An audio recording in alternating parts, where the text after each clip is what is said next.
Good afternoon. Graph வரைபடம் ஏற்கனவே நம்ம வந்து பார்த்திருக்கோம். எடுத்துக்காட்டு 4 எடுத்துக்காட்டு பார்த்துட்டோம். பார்த்துட்டோமா பார்க்கலையாடா? ஆனா இந்த நேர் மாறுபாடுக்கு வரக்கூடிய 5 கணக்குக்கு ஒரு வாக்கியம் ஒரு சென்டென்ஸ் வந்து நம்ம க்ளூ வச்சோம். யாராவது ஒருத்தர் சொல்லி பார்க்கலாம், சத்தமா சொல்லணும். சொல்லுமா. வர்ஷிகா பேருந்து நிலையத்தில் உள்ள பேருந்தில் துணிக்கடைக்கு 1/2 கிலோமீட்டர் சென்றார். வர்ஷிகா பேருந்து நிலையத்தில் உள்ள பேருந்தில் 1/2 கிலோமீட்டர் துணிக்கடைக்கு சென்றார். இங்கிலீஷ்ல யாராவது சொல்றீங்களா? சொல்லுங்க.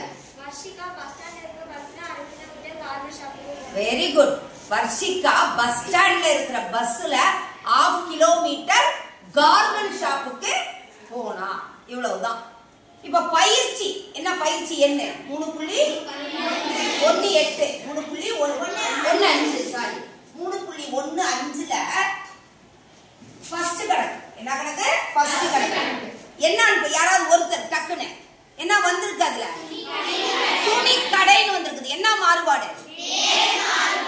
துணி கடை நேர் மாறுபாடுன்னு வந்திருக்குது. ரைட்டா? அதுல நல்லா கவனி. இங்கிலீஷ்ல என்ன வந்திருக்குது? A garment shop announces a flat 50% discount. இருக்கா? தமிழ் மீடியம் புக்ல புடுமா தமிழ் மீடியம் புக். ஒரு துணிக்கடையானது தனது வாடிக்கையாளருக்கு வாங்கும் ஒவ்வொரு பொருளின் மீதும் 50% தள்ளுபடியை அறிவிக்கிறது. 50%. ரைட்டா? 50%. பர்சன்டேஜ்னா என்ன கண்ணு? எத்தனையை குறிக்கும்? பர்சன்டேஜ்ன்றது எத்தனையை குறிக்கும்? Very good. யார் சொன்னீங்க? 100 குறிக்கும் இல்லையா? பர்சன்டேஜ்னா எத்தனையை குறிக்கும்? 100. அப்ப முதல் என்னது? x y. ரைட்டா? ரைட் இல்லையா? x என்ன விலைன்னு குறிச்சிருக்குது? குறித்த விலை. இது என்னது? தள்ளுபடி. 50% 50% வருது. அப்ப என்ன வச்சுக்கலாம்? 100 தெரியும். சதவிகிதம்னா 100 தெரியும். அப்ப 100 50 பாதி. உனக்கு தெரியலனா கூட கணக்குலயே என்ன இருக்குது? க்ளூ இருக்குது. 100 50. அடுத்து என்ன அடிக்கணும்? 200 100 பாதி. இதுல பாதி. அடுத்து என்ன அடிக்கணும்? பாதி. 300ல பாதி 150. 300ல பாதி 150. அடுத்து 400. அடுத்து என்னது?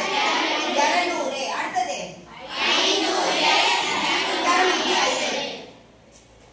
இப்ப இது என்ன மாறுபாடுன்னு உனக்கு தெரியும்? நேர் மாறுபாடு. தெரியுமா தெரியாதா? முதல்ல இது எழுதிடுறோம். ஏன்னா கணக்குக்குள்ள இருந்து எழுதிட்டேன். இப்ப நேர் மாறுபாடுன்னு எழுதியாச்சு. ரைட்டா? ஆனா கேட்டிருக்கிற கேள்வி பாருங்களேன். என்ன கேட்டிருக்கிறாங்கன்னு.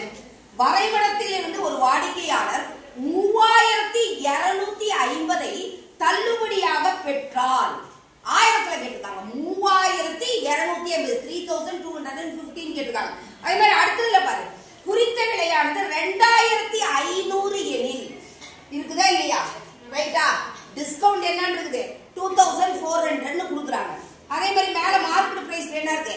3215 இருக்குது. அதனால அட்டவணைய நம்ம கொஞ்சம் மாத்திக்கிறோம். அட்டவணை என்னடி கண்டு பண்ணிக்கிறோம்? கொஞ்சம் மாத்திக்கிறோம். 100ன்னு போட்டது என்னன்னு மாத்திரலாம்.